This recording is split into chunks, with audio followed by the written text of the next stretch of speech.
grandioso no Senhor e na minha vida, né? O Bispo Kelso, para quem não conhece, de repente, o Bispo Kelso faz parte da história dessa igreja, é um pai nessa igreja. Quantos anos, Bispo? 10, 13 anos à frente da igreja aqui? 12 anos que ele ficou à frente da igreja, e nós temos um carinho especial pela sua vida, pela Bispa Jardene, a família. Eu queria que a igreja se colocasse de pé, por gentileza, e nós vamos aplaudir Jesus pela vida dele. Amém? Sejam bem-vindos, que Deus abençoe vocês, no nome de Jesus. E deixa eu falar uma coisa, você está feliz? Você está feliz que o bispo está aqui? Quem está feliz? Diga amém. Depois você passa lá e compra um livro dele, tá bom? Aleluia. Graças a paz, irmãos. Eu queria, se for possível, essa última música.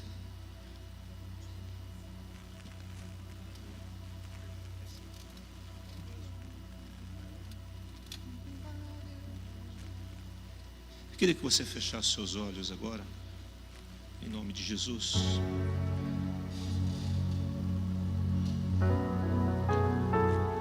Vamos declarar mais uma vez que Ele é o único, que Ele é incomparável.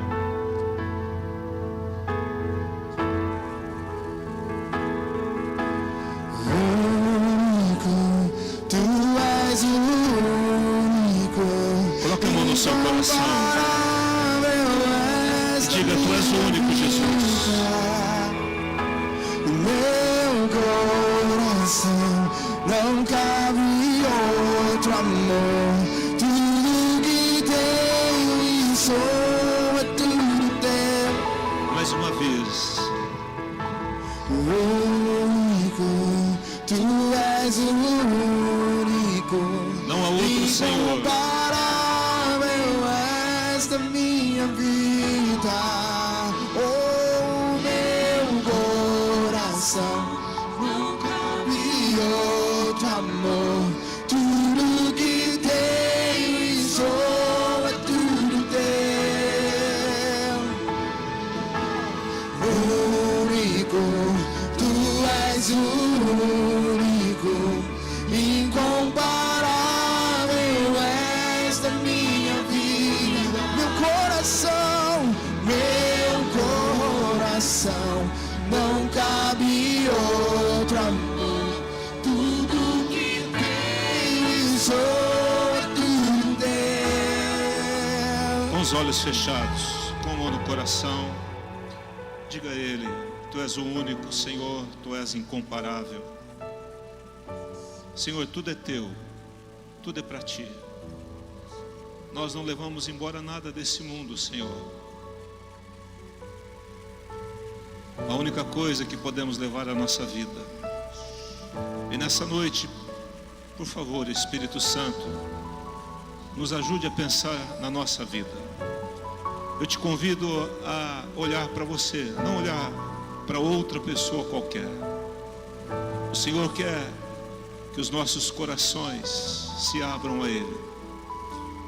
E eu queria te convidar a fazer essa oração agora. Diga assim: Senhor Jesus, eu abro o meu coração à Tua palavra. Espírito Santo, tenha liberdade de continuar falando comigo mais uma vez nessa noite, em nome de Jesus. Amém? Glória a Deus. É uma alegria mesmo. Obrigado, gente.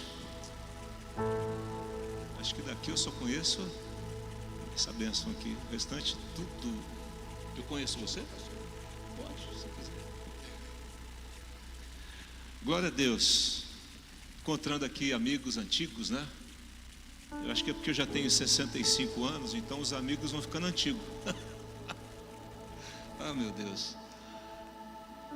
Mas eu estou muito feliz de poder compartilhar com você a palavra de Deus. E realmente essa igreja, ela tem uma história na nossa vida. Em 1990, as datas que eu estou falando, tem gente que não tinha nascido ainda em 1990. Eu fui ordenado ao ministério pastoral aqui pelo pastor Celso, e nós servimos nesse lugar eu errei, né? Durante 11 anos. Aí nós fomos para Campinas em 2001 e estamos lá até hoje. E então eu tenho uma gratidão muito grande por tudo que o Senhor fez na nossa vida, aqui nesse lugar, por tudo que Ele tem feito.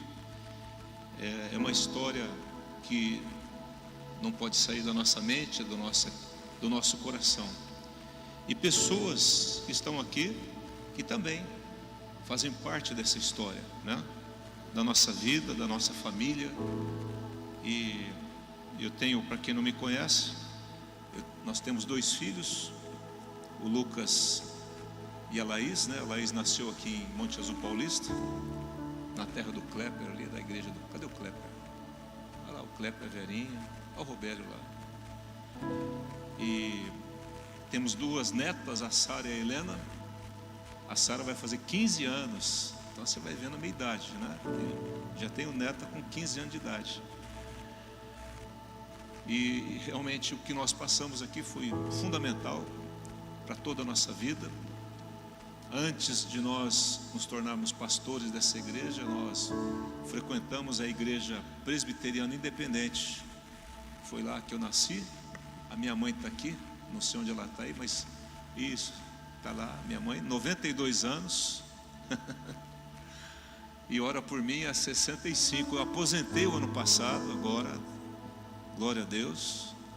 E agora sou um aposentado, né? Mas a palavra não dá para aposentar. Pois bem, eu quero compartilhar com vocês um pouquinho do que me levou a escrever esse livro, mas como viver nesse mundo de forma abundante, se nós não aguardarmos o retorno de Jesus. Não há, irmãos.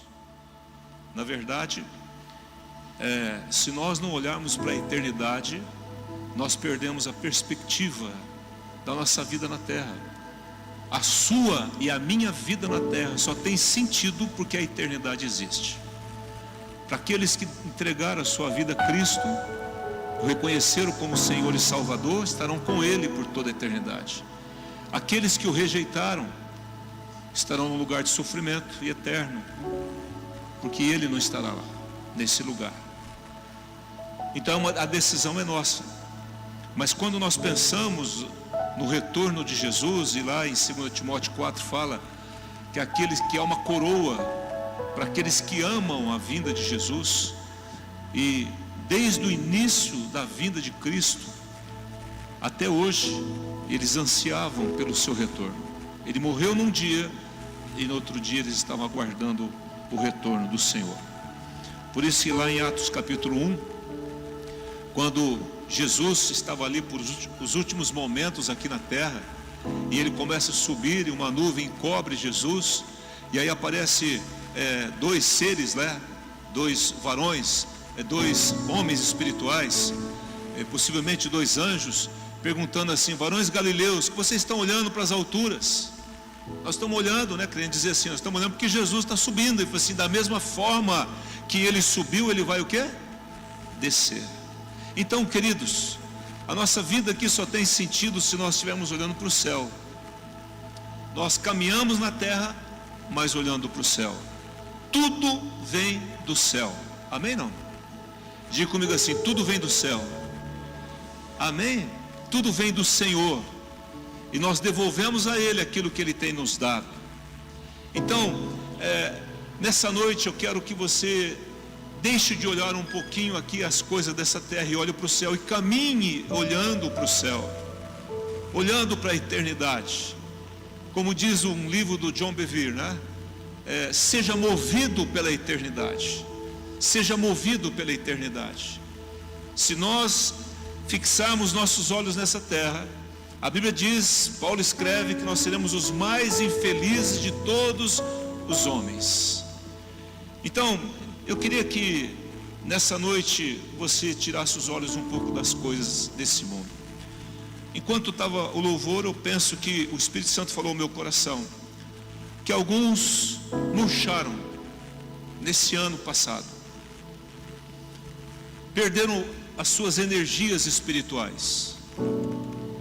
Talvez alguns começaram a duvidar daquilo que Deus havia prometido lá no passado, ou no início do ano passado. E porque não aconteceu, eles falaram: bem, vamos voltar a pescar, vamos voltar. E o Senhor está dizendo para você, para mim, para cada um de nós, que se Ele deu um sonho, colocou e plantou um sonho no seu coração, Ele vai cumprir. Não permita que as circunstâncias roubem de você aquilo que Ele tem para fazer através de você.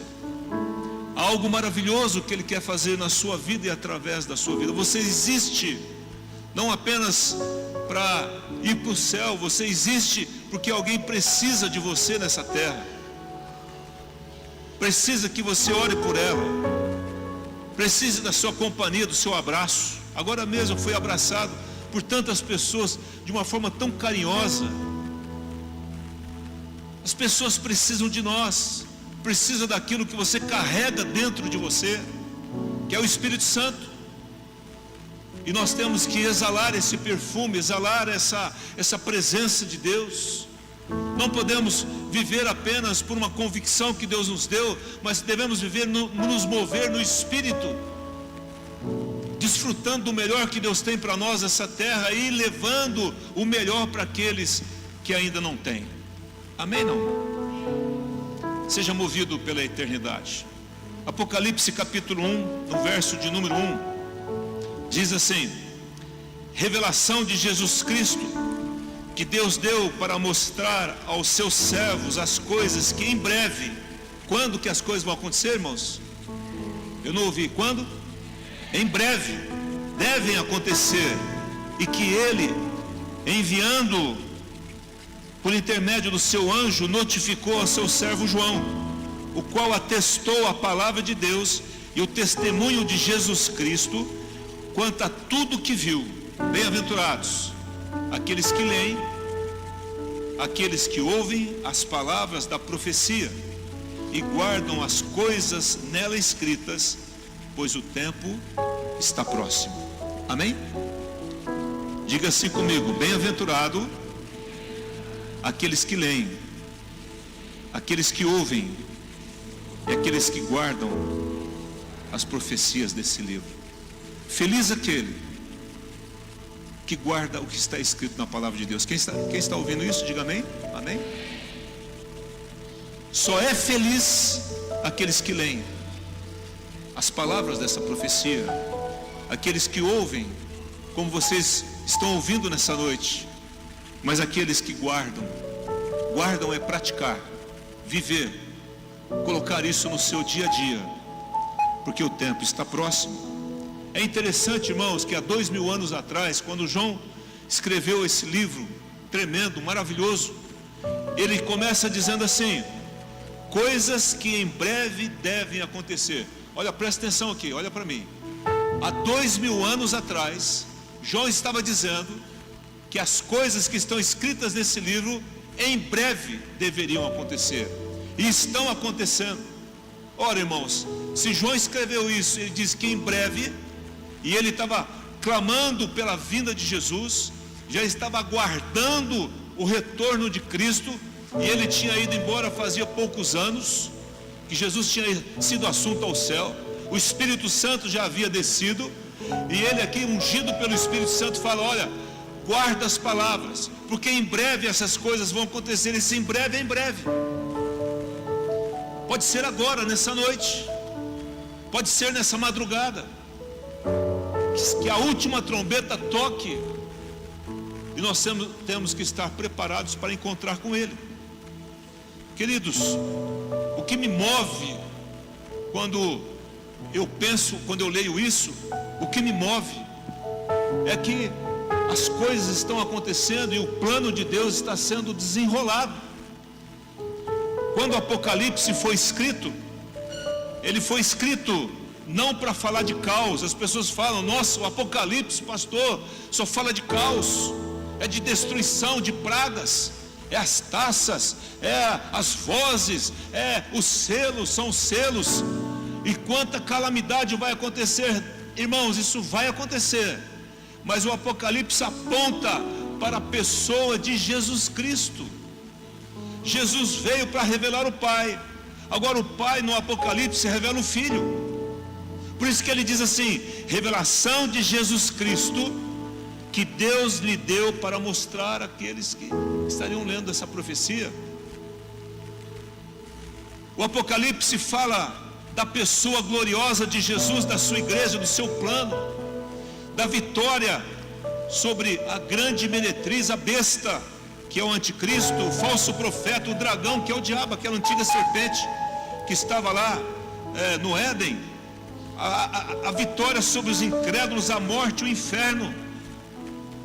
O Apocalipse fala que a história avança para um glorioso final, que é a vitória de Jesus finalmente sobre todas as coisas, que Ele governa o mundo em favor da sua igreja que está reunida aqui nessa noite, que Ele controla todas as coisas. Irmãos, quem controla o Brasil não é um presidente atual, não é o Congresso, não é o STF, é o Senhor que está controlando. O que Ele espera é que a sua igreja ore. Está aqui a bandeira brasileira. Cadê a bandeira brasileira? Está por ali, tá? Cadê? Lá, está aqui. Temos que orar por essa nação constantemente. É o nosso papel. E dar exemplo para aqueles que vivem desordenadamente, corruptamente. E nós não praticamos isso. Amém? Não? Ele governa e Ele voltará para julgar o mundo e para buscar a sua igreja, inaugurar o novo céus e nova terra. O Apocalipse foi escrito e incentiva-nos a uma vida de santidade, de encorajamento no sofrimento e de adoração a Deus, a Jesus Cristo. Nós, irmãos, não estamos caminhando para o caos, nós estamos caminhando para a gloriosa manifestação de Jesus, irmãos. Quando olha o Apocalipse, não veja caos, veja Jesus retornando e vencendo todas as coisas. É a certeza de que Jesus tem o total controle da história. A história não está como um caminhão, numa ribanceira sem freio. A história está debaixo do domínio do Senhor. Que a perseguição do mundo, do diabo, não podem destruir a igreja e nunca será destruída a igreja. Ah, pastor, estou pessimista. Não fica pessimista não. Nos momentos mais cruéis dos grandes imperadores romanos, na mais cruel perseguição, a igreja cresceu mais do que nunca e se fortaleceu. Todos os inimigos da igreja serão vencidos. O propósito desse livro finalmente é confortar a igreja, é dar coragem para ela, dar força a ela que está militando aqui nessa terra, é dar força a você. Esse livro Apocalipse foi escrito para te dar força, para dizer: o Senhor, Ele vence hoje e vencerá para sempre. Amém? Não?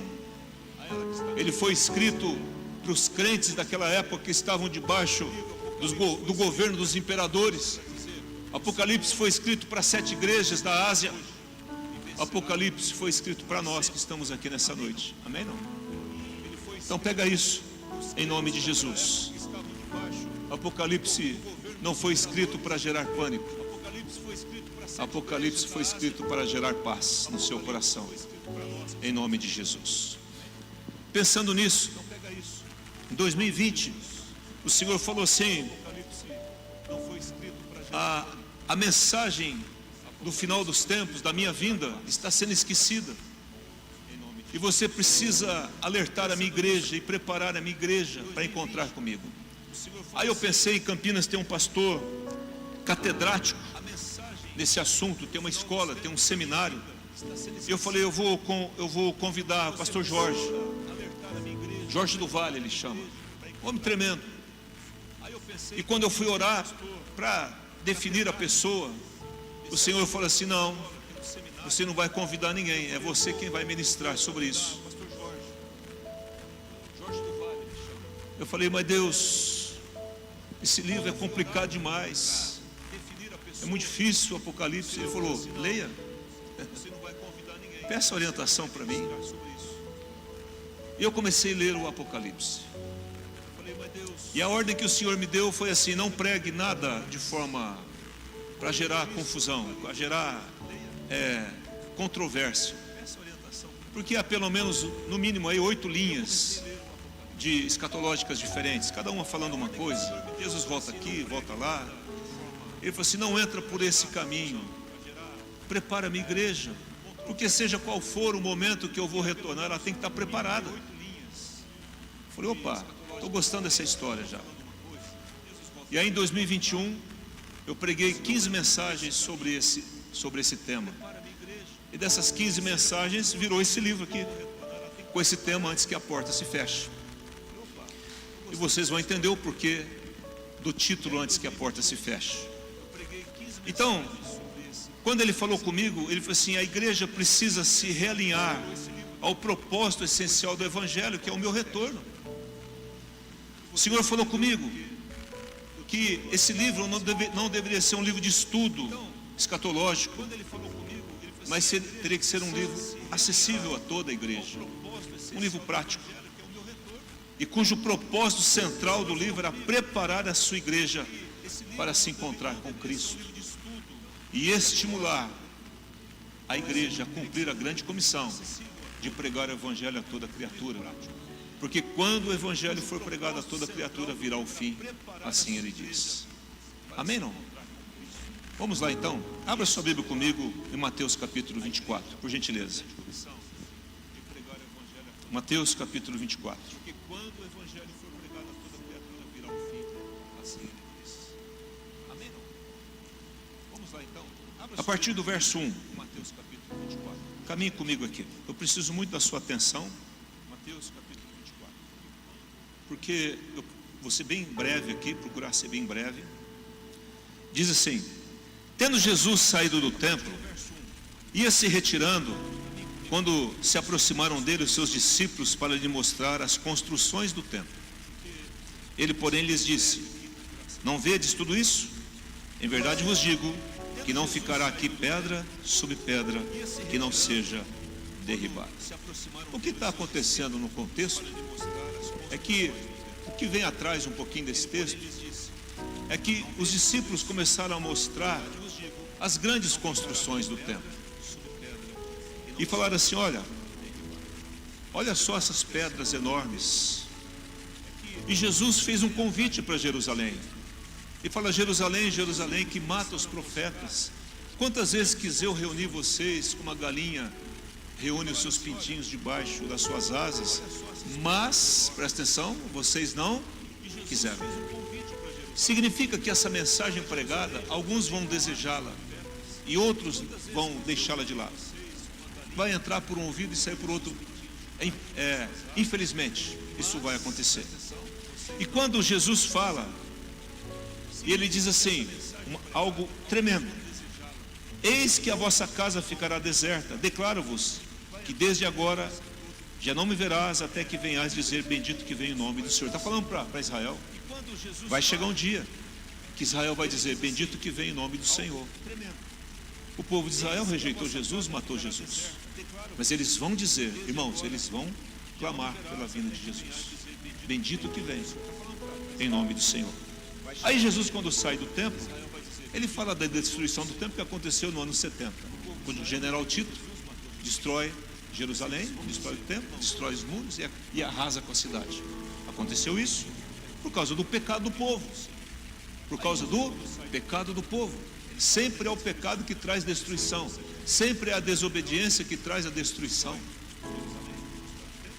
E aí Jesus, ele começa a falar sobre o princípio das dores, que eu não vou ler aqui, mas ele vai falar sobre que haverá. Eles perguntam assim: quando sucederão essas coisas? E qual é o sinal da sua vinda? Aí Jesus começa a discorrer. Depois você lê aí Mateus capítulo 24, 25. Ele começa a falar vários sinais. Haverá guerras, rumores de guerras. Está acontecendo há muito tempo. Guerra existe desde que o mundo é mundo. Então as guerras estão aí, elas estão se intensificando cada vez mais. Ele fala que vai haver tribulação, vai odiar os cristãos, vai odiar você, vai odiar a mim. Isso não é novo, irmãos. Os falsos profetas, ele fala algumas vezes dos falsos profetas que viriam para enganar a muito. A iniquidade seria multiplicada demasiadamente, né? E aí ele chega aqui no versículo 36, ele diz assim, 26, perdão. A iniquidade seria multiplicada demasiadamente. Portanto, se vos disserem, eis que ele está no deserto, não saiais. Perdão, 24. Porque surgirão falsos cristos e falsos profetas, operando grandes sinais, para enganar, se possível, os próprios eleitos. O sinal que ele dá é Satanás está mirando os incrédulos, sim, logicamente, mas já está nas mãos dele, mas nós, é cada um de nós, você e eu. Os eleitos, se possível, eles serão enganados. E eles, diz a Bíblia, que eles farão grandes sinais e grandes prodígios. Aí ele diz aqui no verso de número 36 agora: mas a respeito daquele dia e hora, ninguém sabe, nem os anjos nos céus, nem o Filho do Homem, senão o Pai. Muitos têm tentado marcar datas, todas elas foram frustradas. E 37, pois assim como foi nos dias de Noé, também será a vinda do Filho do Homem. Porquanto, assim como nos dias anteriores ao dilúvio, comiam, bebiam, casavam-se, davam-se em casamento, até o dia em que Noé entrou na arca, e não o perceberam, senão quando veio o dilúvio os levou a todos. Assim será também a vinda do Filho do Homem. Então 2 estarão no campo, um será tomado, deixado o outro, 2 estarão trabalhando, uma no moinho, uma será tomada e deixada a outra. Portanto, vigiai, porque não sabeis em que dia virá o nosso Senhor. Mas considerai isto: se o pai de família soubesse a que hora viria o ladrão, vigiaria e não deixaria que fosse arrombada a sua casa. Por isso, ficai também vós apercebidos, porque a hora que não cuidais, o Filho do Homem virá. Presta atenção em algumas coisas que Jesus está dizendo aqui. Quero chamar a tua atenção primeiro que ele cita Noé. E quando eu li essa questão de Noé, e Jesus de uma forma muito clara se remete ao tempo de Noé, e ele diz assim: assim como foi nos dias de Noé. Eu falei, uai, então Jesus está dando um sinal muito claro para nós, de que nós devemos identificar quando será o final dos tempos. E ele está dizendo, da mesma forma que foi nos dias de Noé, assim será no final dos tempos. Ora, o Brasil tem passado por um grande avivamento, e isso lá no início, na década de 70, explodiu o Evangelho. Eu fui avivado nessa década de 70. Foi ali que eu fui visitado pelo Espírito Santo. Eu falei em línguas, eu fui batizado no Espírito Santo. Isso mudou a minha vida completamente a partir daquele momento. E o Evangelho cresceu demais. Mas hoje em dia as coisas estão ficando muito perigosas. As coisas estão ficando muito o que, gente? Porque a internet está aí, irmãos. E muitos pregadores estão aí. E muitos pregadores que antigamente eram grandes apologetas de grandes denominações conceituadas, começaram a pregar coisas biblicamente contrárias à palavra de Deus.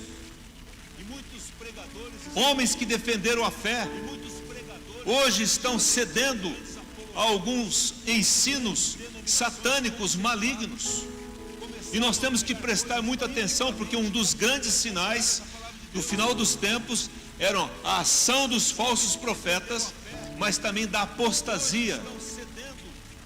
Lá em Tessalonicenses ele fala assim: isso não vai acontecer antes que venha a apostasia, o abandono da fé. E o abandono da fé, irmãos, não é dizer assim, eu não creio mais em Cristo. O abandono da fé é o abandono dos princípios da palavra de Deus, da sã doutrina, onde as pessoas estão tentando alargar o caminho estreito. E Jesus disse que há 2 caminhos: porta e caminho apertado. Porta estreita e caminho apertado. E um caminho com a porta larga e caminho abundante. Você faz o que você dá na sua cabeça, mas você está salvo, porque Deus é amor. E nessa situação de que Deus é amor, está sendo pregado um evangelho que não é evangelho. É o evangelho que não precisa da renúncia, que não precisa dizer não para a sua carne, que não precisa abandonar o pecado. que eu posso cometer um pecado desde que eu esteja na igreja, que eu dei o meu dízimo, está tudo certo. E não é assim que funciona, irmãos. Porque a porta, ela é apertada e o caminho também. Ele está dizendo que no tempo de Noé, e aqui ele está falando do mundo, o mundo não deu ouvido à mensagem de Noé. Ele pregou por cerca de 100 anos. Alguns falam mais, menos, não se sabe exatamente. Mas para construir uma arca dessas dimensões que foram dadas, ele gastou muito tempo. E muita gente com certeza foi perguntar para Noé: não é que você está fazendo? Estou construindo uma arca porque vai chover. E o Senhor disse que vai destruir essa terra. E se você der uma olhadinha lá em Gênesis capítulo 6 e 7, quando fala do dilúvio, ele fala que a terra estava corrompida. Os homens não tinham temor mais. As pessoas faziam o que dava na cabeça. O amor havia se esfriado porque a corrupção aumentou abundantemente. E Noé falou de que isso iria acontecer durante muitos anos, mas somente ele e a sua família creram nisso, e absolutamente ninguém mais creu. Você imagina isso, irmãos? Não sabemos a população que havia no tempo de Noé, mas certamente não era apenas a família dele. E Deus dá uma missão para ele. E Deus olha para a terra. Ele fala: esse mundo está perdido, mas tem uma família aqui que me chama a atenção. Eis a história de Noé, homem justo, íntegro e que anda comigo. Como que é que eu falei? Justo, íntegro e que anda comigo. Um homem que não abriu mão da justiça. Isso aqui está correto, isso aqui está errado. Se está errado, então não dá para caminhar. Não para julgar as pessoas, mas para a minha própria vida. Um homem reto, um homem que não se desviou de um caminho, do caminho proposto para o Senhor, para a vida dele. Quantas pessoas estão se desviando? Quem sabe se todas as pessoas que um dia estiveram nessa igreja voltassem, não cabia nessas cadeiras, não cabia, quem sabe, nesse salão. Infelizmente, porque muitos cansaram, porque muitos se deixaram seduzir pela sua carne, pela proposta do mundo. Mas ele andava com Deus, tinha uma vida diária de oração, de busca, de intercessão. E ele falou: tem um homem ali, eu vou dar uma missão para ele. Noé, vem cá, eu vou destruir a terra. Deus não faz coisa alguma sem antes revelar aos seus servos, os profetas. Eu vou destruir o mundo não dá mais, eu já tentei de tudo. Olha, os homens se tornaram quase que irracionais, estão se autodestruindo. O pecado não faz mais diferença para eles. Entre cometer pecado ou não, está no mesmo jeito. Eu vou destruir essa terra, e você construa uma arca, porque virá águas, e vai morrer tudo que tem fôlego. Noé ouviu isso, comunicou para sua família. O Senhor falou isso comigo. Com certeza Noé tinha uma autoridade clara na sua família. Pegou ele, a sua mulher, seus 3 filhos, 3 noras, e vamos lá construir esse negócio.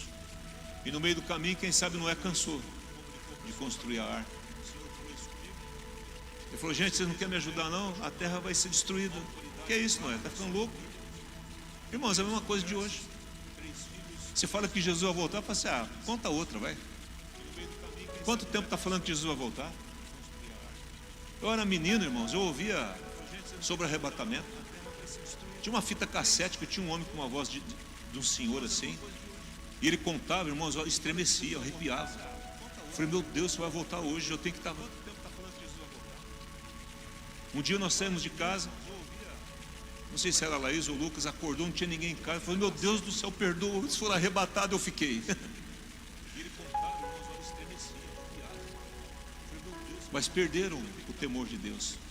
Digo comigo assim: perderam o temor. Essa palavrinha temor é que está difícil de encontrar hoje. Sabe por que as pessoas se desviam? Porque perderam o temor. Temor não é medo. Não é medo de ir para o inferno. Eu dou dízimo Se você der o dízimo porque você tem medo que o devorador te pegue, está errada a maneira como você está dando dízimo. Se você oferta, faça isso por amor ao Senhor. Ele te ama. Se você o ama, tudo é dele. A nossa vida é por amor a Ele. Passamos, irmãos, esse ano agora, 2024, foi um ano muito difícil para nós, muito difícil. Muitas dores, muitas enfermidades. E para completar, quando a gente achou que tinha tudo acabado, a minha irmã mais velha, Mara, faleceu, foi embora. Do nada, em 6 meses ela faleceu. Pegou um câncer, foi devastador. Muitas dores, muitas enfermidades. Como é que fica uma mãe perdendo uma filha com 69 anos de idade? A minha irmã mais velha, Mara, faleceu, foi embora. Do nada, em 6 meses ela faleceu. Pegou um câncer, foi devastador. Coisa não é fácil. As dores vêm, as lágrimas. Como é que fica uma mãe perdendo uma filha com 69 anos de idade? Irmãos, não tem uma cápsula que você tome e aquilo passa. Não tem. Somente o Espírito Consolador é que pode consolar os nossos corações. E estou eu lá construindo igreja, mais de 3 anos construindo igreja aí, e tantas situações difíceis acontecendo. Se eu não tenho uma vida com Deus, de oração, não sou melhor que ninguém, sou feito de carne e osso igual você. Muitas vezes passo pelas mesmas dúvidas que você passa, pelos mesmos dilemas que você passa, angústias de pensar que Deus, o Senhor esqueceu de mim. Não sei se você já pensou assim.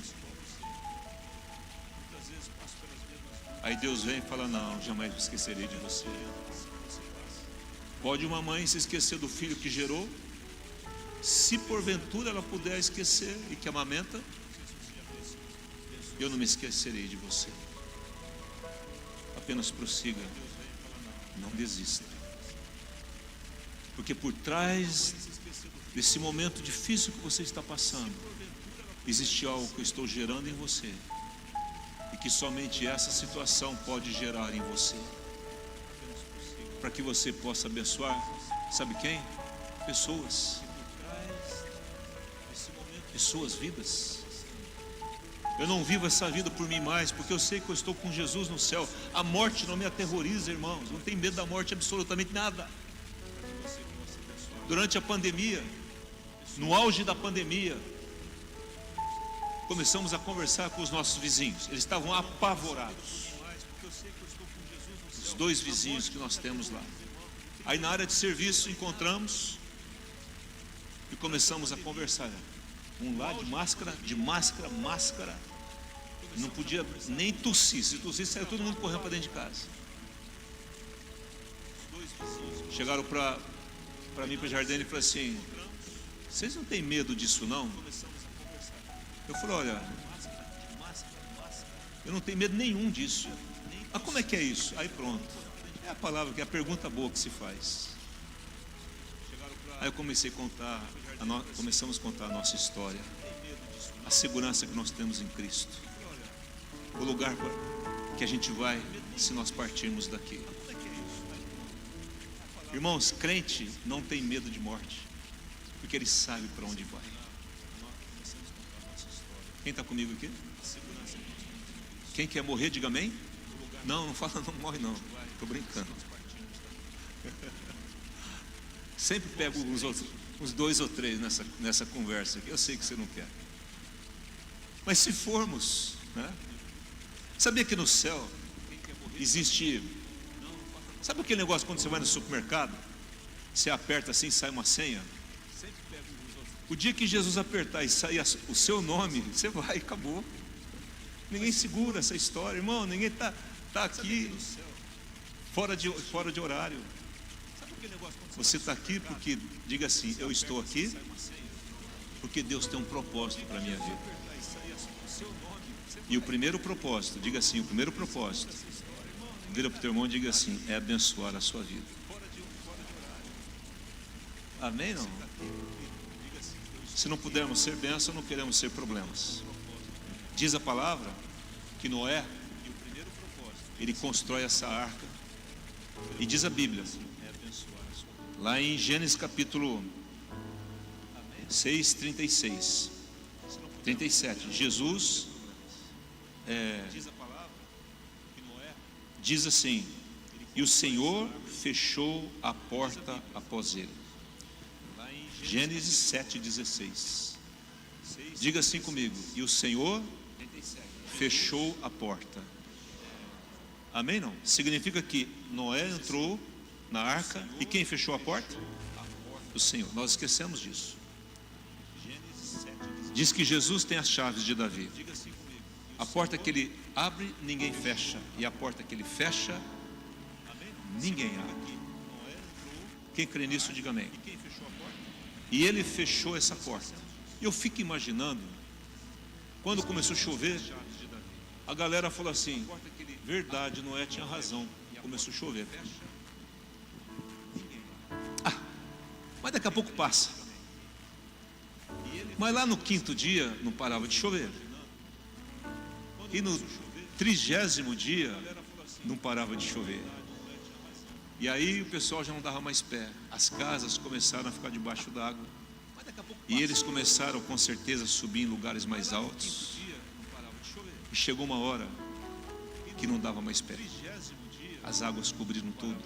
E eu fico imaginando os amigos de Noé. Quem sabe o menininho que brincou com ele de bolinha de gude quando pequeno, ou andou de bicicleta, de skate. Não tinha nada disso, irmão. Só conversa fiada aqui. Mas aí, ô Noé, sou eu, o Zezinho, com um pedaço de pau batia na arca. Irmão, isso aqui é uma elucubração, não tem na Bíblia, tá bom? Eu fico imaginando isso. E Noé falou assim: cara, quem sabe aflito, chorando, lá dentro da arca, eu não posso fazer nada, porque não foi eu que fechei a porta, foi o Senhor quem fechou a porta. E é interessante, irmãos, que nesse texto que lemos aqui de Mateus capítulo 24, no verso 39, diz assim: e não o perceberam, senão quando veio o dilúvio, e os levou a todos. Assim será também a vinda do Filho do Homem. Quem ouviu o que eu disse? Não perceberam. Perceba o que está acontecendo. Olha os sinais. E quando eles não perceberam, aconteceu. E aí entrou Noé e a sua família, fechou a porta e acabou o tempo da oportunidade.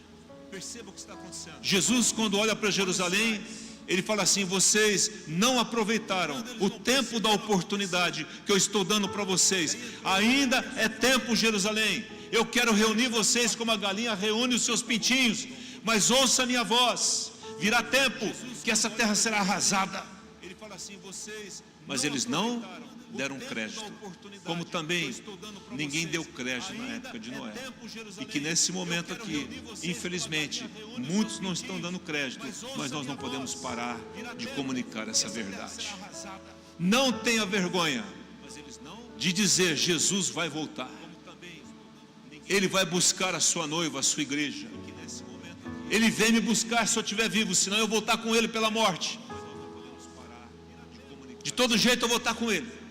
Jesus disse para o ladrão, ex-ladrão da cruz, a gente chama de ladrão até hoje, o cara se converteu, chama de ladrão. Hoje estarás comigo aonde? No paraíso. Tem um monte de teologia sobre isso. Paraíso não é o céu, alguma coisa. Irmãos, é importante estar com Jesus, sim ou não? O nome não importa. Vamos simplificar. Depois, você quer estudar mais profundamente, você procura livros para isso. Mas fique por enquanto com a informação de que quando você partir daqui, você vai estar com Cristo, consolado. E se a trombeta tocar e você subir no arrebatamento, você vai estar com Ele também. O que vai se desenrolar depois disso, irmãos, existem muitas correntes também, mas o importante é que eu vou estar com Ele. Você vai estar com Ele. E só vai subir pessoas como Noé, como a sua família. Homem íntegro, reto, que se desviava do mal como Jó, que cuidava da sua família. Homem que buscava Deus constantemente, que andava com Deus. Como a sua família. Se Deus não vai comigo, eu não vou. Se naquele lugar Deus não vai, eu não vou também. Se Deus não quer que eu faça, eu não faço. E a minha carne tem que ser queimada em nome de Jesus, para fazer a vontade do Senhor. Quem pode dizer amém? Nós temos que viver hoje uma vida de fé, santidade, de verdade, de amor, humilde, quebrantados, de obediência à palavra. Eu tenho que aproveitar o tempo. Ele fala remir o tempo, porque os dias são maus. Não deixar para amanhã. Remir tempo é não deixar para amanhã, não postergar. Se o Senhor Jesus está falando com você, se você está andando meio distante da vontade de Deus, se você ainda não entregou o seu coração a Cristo completamente, nessa noite é a sua oportunidade de você tomar uma decisão agora, já nessa noite, e dizer: Jesus, eu quero me reconciliar contigo. Jesus, eu quero ter o Senhor como Senhor e Salvador da minha vida. Muitas coisas têm desviado as pessoas, irmãos. A corrida pelo dinheiro, a corrida pelo poder, o poder humano. E muitos na igreja ficam medindo a igreja pela quantidade de membros, desqualificando pastores que estão lutando com igrejas numericamente menor, mas jogando no alto igrejas numericamente maiores, como que se esses pastores fossem maior do que pastores que têm igrejas com menor número. Irmãos, a questão é número. Não existe igreja grande e pequena. Existem igrejas com maior ou menor número de pessoas. Quem está entendendo o que eu estou falando? Mas o Senhor é o mesmo, e Ele é adorado. Porque não adianta ir numa igreja grande estar se oferecendo um show. Deus não assiste show. Deus se agrada de um coração que o adora em espírito e em verdade. E isso é para qualquer tamanho de igreja, qualquer igreja de números de igreja. 2 Timóteo 3, ele diz que nos últimos dias seriam tempos difíceis. Estamos vivendo tempos difíceis desde quando Jesus foi ao céu. Por isso que o Espírito Santo veio, para nos ajudar a caminhar.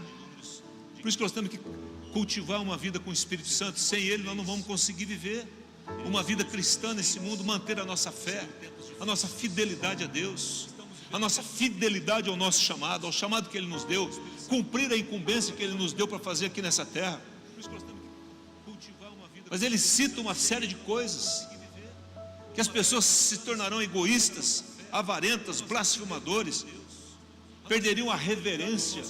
Irmãos, o que tem a ver o carnaval com o sacrifício de Jesus? E já são mais de 2 carnavais que as pessoas têm a coisa maligna de representar Jesus, uma hora representando Jesus debaixo da ação satânica e tantas outras coisas. Por que eles mexem isso? Porque o mundo é contra a igreja. A ideologia de gênero é contra a igreja, o princípio bíblico da igreja. E nós nunca vamos aceitar isso. É impensável que Deus vá criar um ser humano, e esse ser humano nasce assexuado, e aí ele vai colocar num papel e decidir se ele é homem ou mulher. Existe sim problemas congênitos de genes e tudo mais, mas isso é raríssimo. No normal é ou nasce macho ou nasce fêmea e ponto final. O que vem depois disso são escolhas das pessoas, e a igreja não pode se dobrar a isso, ao aborto e tantas outras coisas corruptas que estão acontecendo aí. Noé, homem justo e íntegro, e andava com Deus, e Deus estabelece uma aliança com Noé. Diga comigo assim: aliança com Noé. Você sabia que Deus tem uma aliança com você? Você sabia que todo mês, quando se faz a ceia nessa igreja, Deus está dizendo: não se esqueça que eu tenho uma aliança contigo. Mas como que está a sua aliança comigo? Aliança, irmãos. Quantos maridos aqui já brigaram com a esposa? Levanta a mão. Os homens aqui, levanta a mão. Pode levantar a mão, meu irmão. Você já brigou com a tua mulher? Não tem jeito não, eu já briguei. Quem aqui já brigou 2 vezes com ela na vida? 2 vezes. Levanta as 2 mãos. 3 vezes. Não. Quantas mulheres aqui já brigaram com os maridos? As mulheres não brigam com o marido, então eu nem vou perguntar porque elas não brigam. Ah, benção as mulheres. Agora, irmãos, chega uma hora que dá vontade de chutar o pau da barraca. Sim ou não? Você fala, eu não aguento mais, meu Deus, por que eu fui casar? Existe um estudo chamado As 7 Etapas do Casamento. Na etapa 2, 3 é o cara se arrependendo de casar. É verdade. Invariavelmente, não é todos os casamentos, mas a maioria passa por esse momento. Fala, meu Deus, por que eu fui casar, Jesus? E quando passa pela tua cabeça esse absurdo da separação, você olha para onde? Para sua o quê? Você fala, nessa aliança está escrito o nome de quem?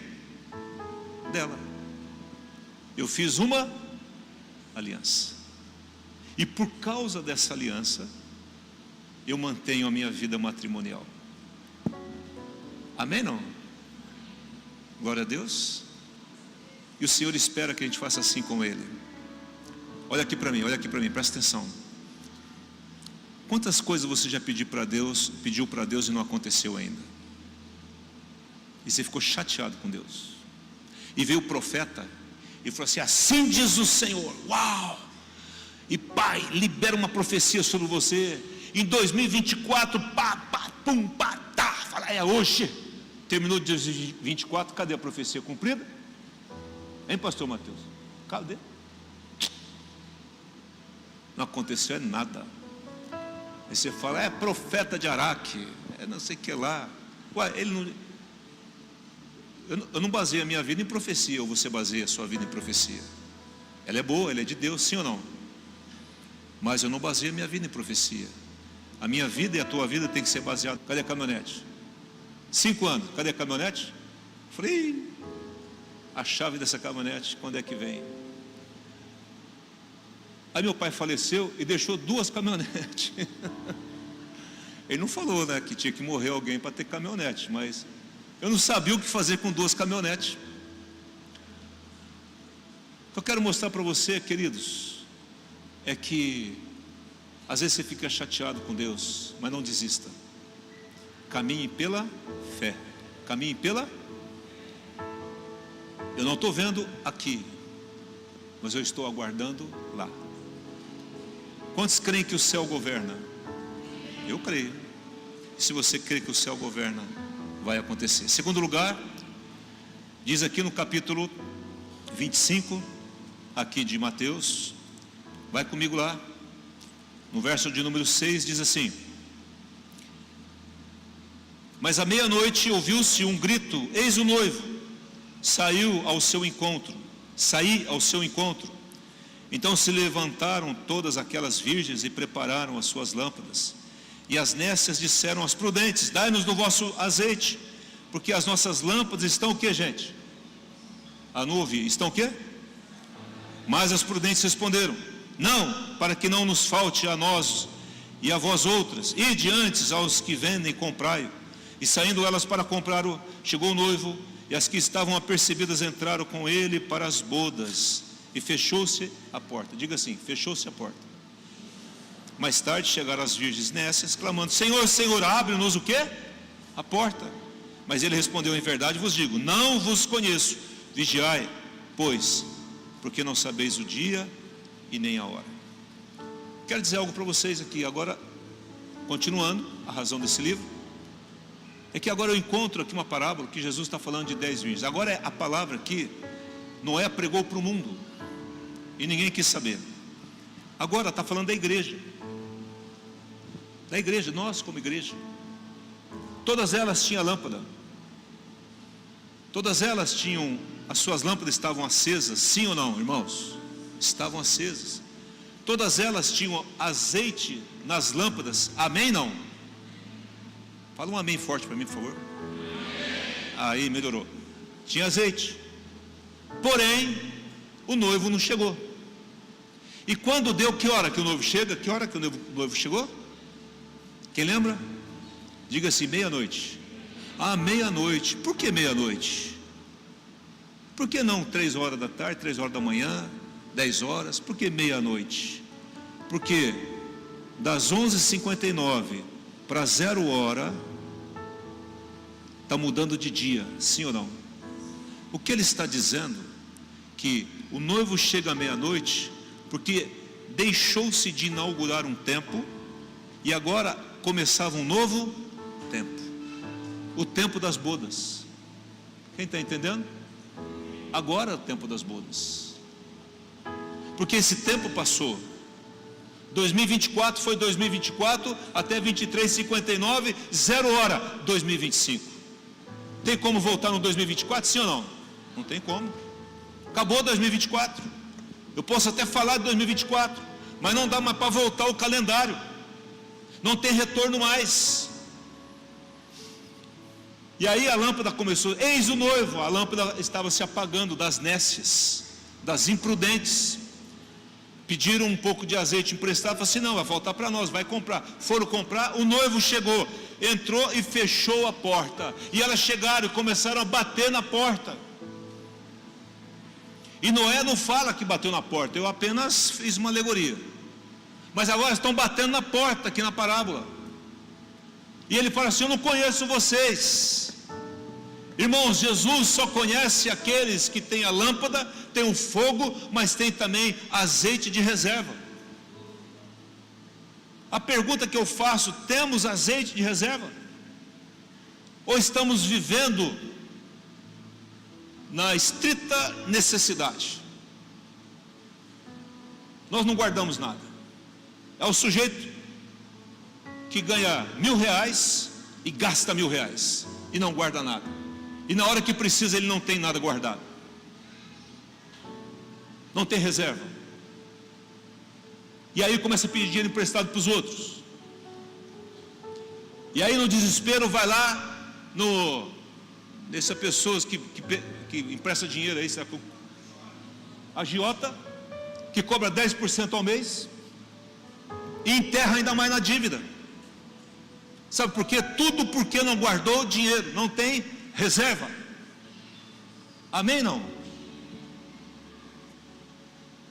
O Senhor nos conclama nessa noite, Igreja de Jesus, a sermos como essas virgens que não só tinham a lâmpada acesa, mas também tinham a reserva. Para eu ler a Bíblia no ano, eu tenho que ler 4 capítulos por dia. É por aí, né? 4 a 5. Então eu vou ler 4 a 5, porque é a medida. Não leio nada mais. Eu não sei se você leu a Bíblia esse ano, mas te convido a começar a ler a Bíblia toda esse ano. Você vai demorar 20 minutos de leitura por dia. Para aqueles que leem até mais um pouquinho devagar, e você vai ler a Bíblia inteirinha de Gênesis e Apocalipse. É muito isso? Quanto tempo nós ficamos no celular? Quanto tempo ficamos no Instagram, no Facebook, na internet? Quanto dura um filme? Irmãos, é indesculpável. Diga comigo assim, indesculpável. Porque temos tempo para tantas coisas, mas não temos tempo para 20 minutos ler 4, 5 capítulos da Bíblia. Eu não entendo, pastor, tem muita coisa que eu também não entendo, meu irmão, eu sou pastor. Mas o Espírito de Deus que inspirou esse livro é o mesmo que vive em mim, e lá dentro de mim o Senhor me transforma. Quem crê nisso em nome de Jesus?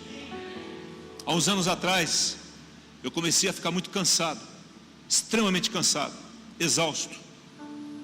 Eu me lembro que numa noite estava conversando com a Jardine e falei, bem, era meia-noite, eu falei assim, eu não estou suportando mais, eu preciso sair, não dá mais.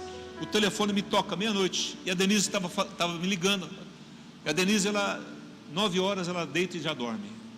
Eu falei, que estou te ligando porque o Espírito Santo está me incomodando aqui. Se você não sair, vão sair com você. Está falando de Deus. O problema vai te tirar. Eu falei, tá bom. Eu fiquei 4 meses, organizei a igreja, deixei na mão de algumas pessoas e ficamos 4 meses descansando. Quando começamos o nosso tempo de busca, eu falei, Deus, eu preciso de uma escritura. Me dá, Espírito Santo, um versículo que eu possa me apoiar durante esse tempo. Salmo 119, eu não me lembro o versículo, mas a lei do Senhor é perfeita e restaura a alma. Eu falei, olha, a lei do Senhor é o que, igreja? E ela restaura o que? Ora, se a lei é perfeita e ela restaura a minha alma, então é ela que vai restaurar a minha alma. Sabe o que eu fiz? Entrei dentro da palavra, e a palavra começou a entrar dentro de mim. Quando eu retornei à igreja, me senti fortalecido. A Denise veio conversar comigo. Eu nem imaginava, mas ela estava fazendo uma sessão de psicologia. Conversar com um psicólogo é perigoso. Aí terminou a nossa conversa, ela falou assim: eu não tinha dúvidas que você não sairia disso sem tomar remédio. Irmãos, eu não estou aqui condenando quem usa de remédio, tá bom? Remédio é uma bênção para aliviar situações emocionais. Ela não cura completamente, mas ela alivia para você ser curado. Eu falei, eu estou vendo que você foi restaurado. Sabe quem me restaurou? A palavra de Deus, a lei perfeita do Senhor. Se você está emocionalmente ferido, enfermo, nessa noite o Espírito de Deus está aqui para te curar. Você crê nisso? Não? Então recebe essa palavra. A questão é que por falta de azeite, 5 entraram para as bodas e 5 ficaram. Em último lugar, que eu quero terminar, é Lucas 13, verso de número 23, diz assim. Agora de verdade, o pastor mente um pouco às vezes, né? Fala assim, vou terminar, e termina nada. Mas agora eu vou terminar. 13, 23, diz assim. Respondeu-lhes, presta atenção agora, usa o seu último esforço aí de atenção.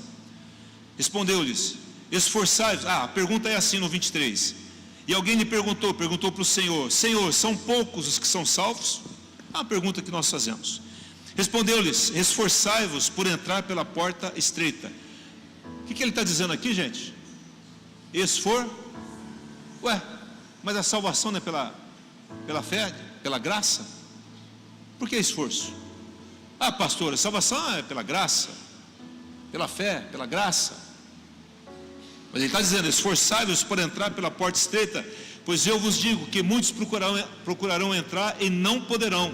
Quando o dono da casa se tiver levantado e fechado a porta, diga comigo, fechado a porta, e vós do outro lado dizendo, Senhor, abre-nos a porta, ele vos responderá, não sei de onde sois. Então direis, comíamos e bebíamos na tua presença, ensinavas em nossas praças. Mas ele vos dirá, não sei de onde vós sois, apartai-vos de mim, todos vós que praticais iniquidades. E ali haverá choro e ranger de dentes. Eu quero terminar dizendo assim, irmãos, para entrar na porta estreita, tem que haver renúncia. Jesus conta a parábola das 2 portas, uma porta larga, outra estreita, um caminho apertado, um caminho largo, um vai para a perdição, outro vai para a salvação. Ele está dizendo que para entrar nessa porta estreita e nesse caminho estreito tem que haver renúncia. Não há vida cristã sem renúncia, não há céu sem renúncia, não há encontro com o Senhor nos ares sem renúncia, não há. Nós não vamos encontrar com o Senhor sem renúncia. Que o Senhor fale ao seu coração, em nome de Jesus. Hebreus 12, 14 fala, segui a paz com todos e a santificação, sem a qual ninguém verá o Senhor. Irmãos, só vai ver o Senhor quem tem paz uns com os outros. Isso custa para nós, custa renúncia, custa se humilhar, se quebrantar, entregar nas mãos de Deus e deixar que Ele faça o que Ele bem entender. E sem santificação ninguém verá o Senhor. Vestiduras brancas, palmas nas mãos, vida com Deus. Não adianta achar que dorme com a namorada e depois vem para a igreja e aqui você é santificado. Eu me lembro de uma professora de escola bíblica, conversando com ela uma vez, eu fui visitar a casa do sogro dela. Ela tinha um namorado da igreja e ela é professora de crianças. E eu fui na casa do sogro da sogra dela. E aí ela falou assim: esse quarto aqui é do fulano, de vez em quando eles dormem aí. Eu falei: o quê? Pensei comigo, não falei nada. Cheguei para ela e falei assim: irmã, deixa eu te perguntar, tem um quarto na casa do teu sogro e tua sogra? Vocês são namorados, sim ou não? Casado não, não é casado. Vocês estão dormindo lá? Eu falei assim: é, estamos. Eu falei: mas como que você dorme com ele e vem aqui dar aula para criança? Se a Bíblia é contrária a isso? Aí você: ah, pastor, eu peço perdão a Deus e dou aula.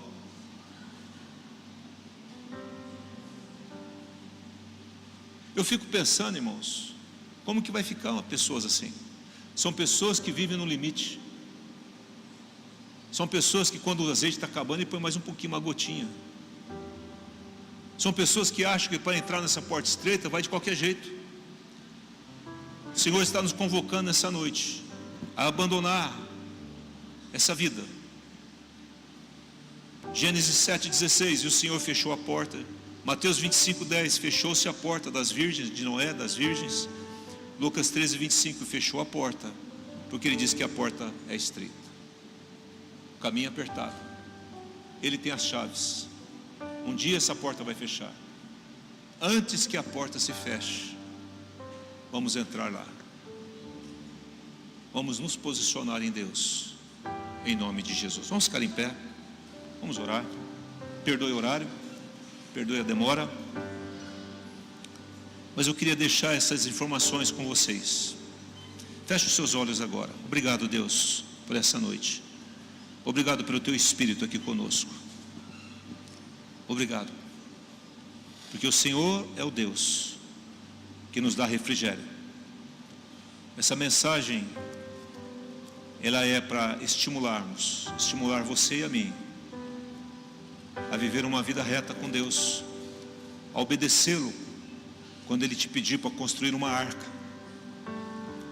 Às vezes achamos que o trabalho é impossível, mas Ele com você, Ele vai te ajudar. E vi novo céu e nova terra, pois o primeiro céu e a primeira terra passaram e o mar já não existe. Vi também a cidade santa, a nova Jerusalém, que descia do céu da parte de Deus, ataviada como noiva, adornada para o seu esposo Jesus.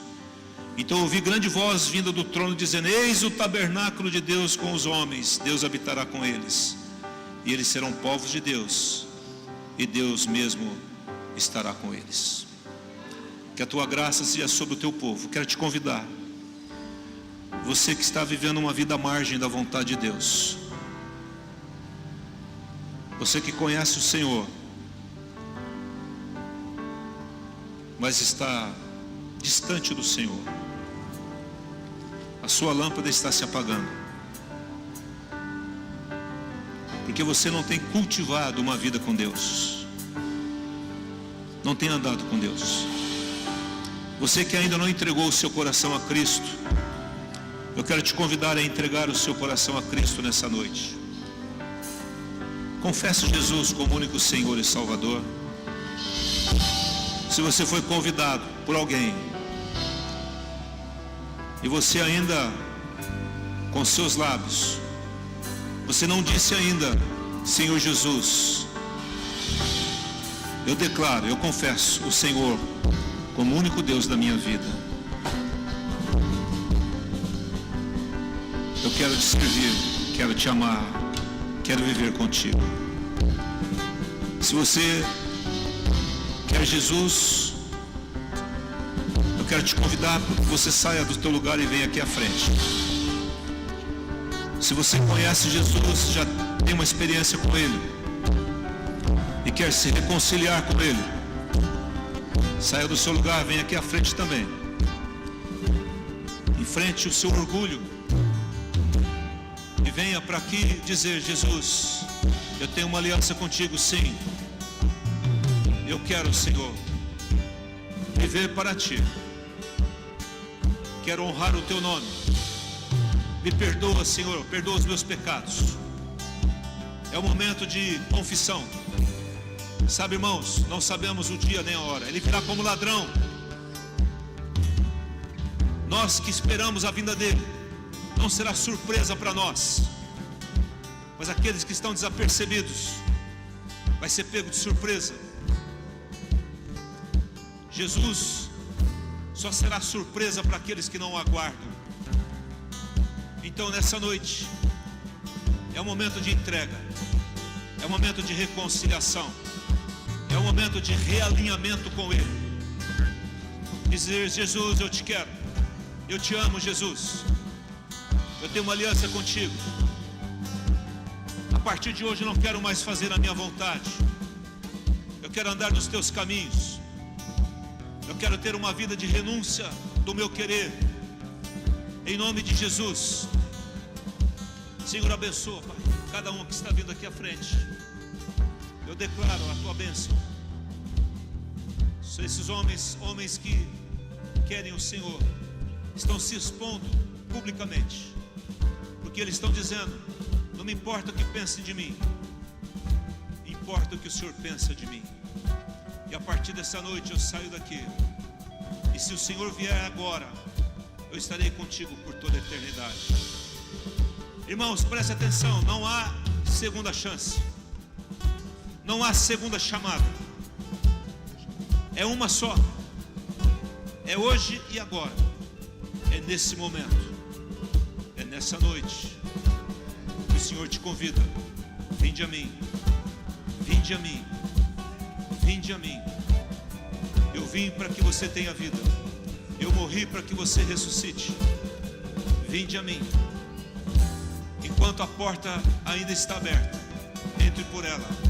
Jesus é a porta, eu sou a porta. Aquele que entrar por mim entrará, sairá e achará pastagem. Eu sou o caminho, a verdade e a vida. Ninguém vê o Pai senão por mim. Abençoa, Senhor, o teu filho. Eu declaro a tua graça sobre ele, e que nessa noite ele saia daqui revigorado. O Senhor tem um plano para a sua vida. É por ele, para ele e é com ele. É por ele, para ele e é com ele. Em nome de Jesus, Senhor, abençoa esse jovem. Eu declaro a tua bênção sobre ele agora.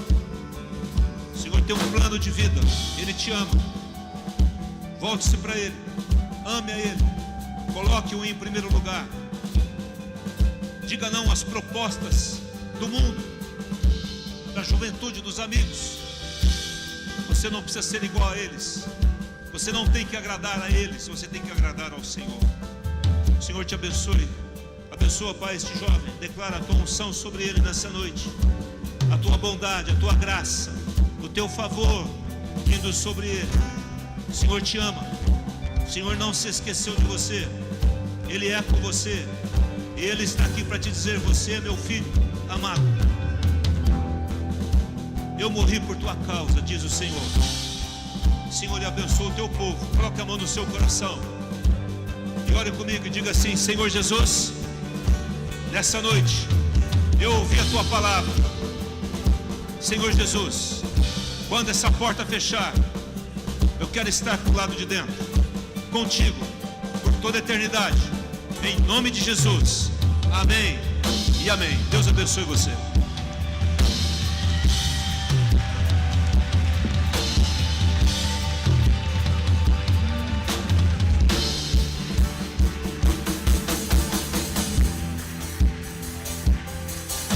Aleluia, glória a Deus, amém, queridos. Antes de nós encerrarmos, eu sei que o bispo não veio aqui para vender livro, não é essa a ideia, no sentido de apelo para livro, mas entenda que isso é um manual, irmãos,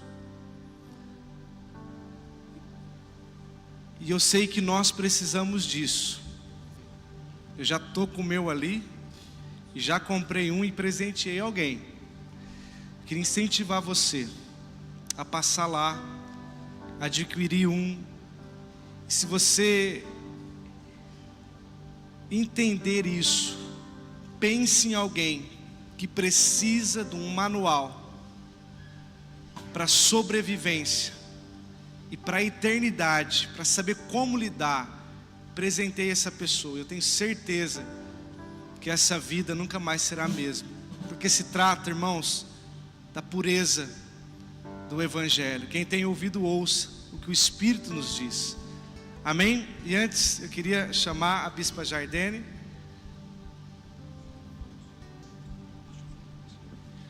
Eu queria que você pegasse na mão do seu irmão. Deixa eu fazer algo que o Espírito Santo está me conduzindo aqui.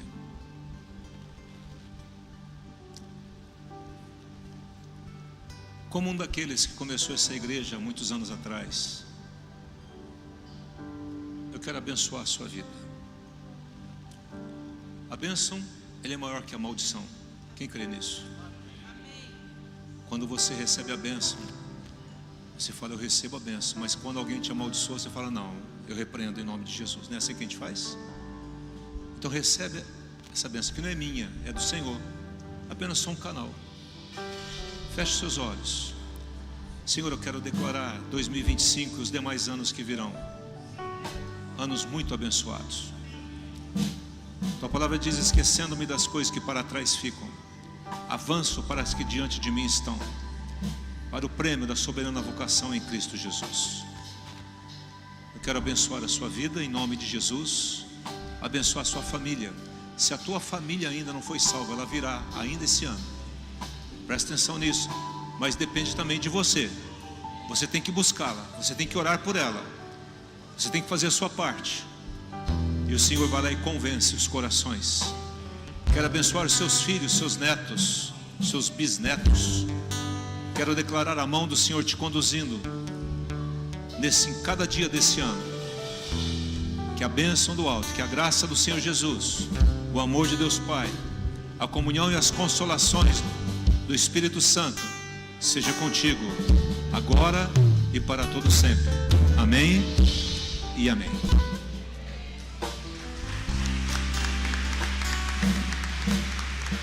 Amém. A palavra de Deus é luz e ela nos conduz. E às vezes a gente sai com o coração às vezes dolorido, algumas situações que aconteceu, e eu creio que Deus vem e traz o bálsamo dele. Mas isso depende de nós, né? E eu creio que nessa noite Deus está fazendo isso. E eu me converti com o Salmo 139. E ele termina falando assim: vê se há em mim algum caminho mau e guia-me pelo caminho eterno. Então nós sempre temos que orar. Quando você não está conseguindo vencer, a palavra de Deus. E tem um versículo que eu amo muito também: cria em mim, ó Deus, um coração puro, e renova dentro de mim um espírito inabalável. Cria em mim um coração puro, porque o coração puro, eu não vou julgar o outro, eu não vou apontar o dedo para o outro. E um coração inabalável, nada vai me tirar da presença de Deus. Eu quero declarar isso para você, para cada um de vocês que entraram aqui. Eu sei que Deus vai fazer muito mais, mas aquele que está firmado na palavra não será abalado. E eu declaro a bênção do Senhor sobre a sua vida, sobre a vida do pastor Mateus, dos pastores aqui, em nome de Jesus. Amém? Amém, pastor? Aleluia. Obrigado, Bispo Kels, Bispo Jardine. Que Deus te abençoe e te guarde. Tenha uma semana abençoada. Vá em paz, em nome de Jesus.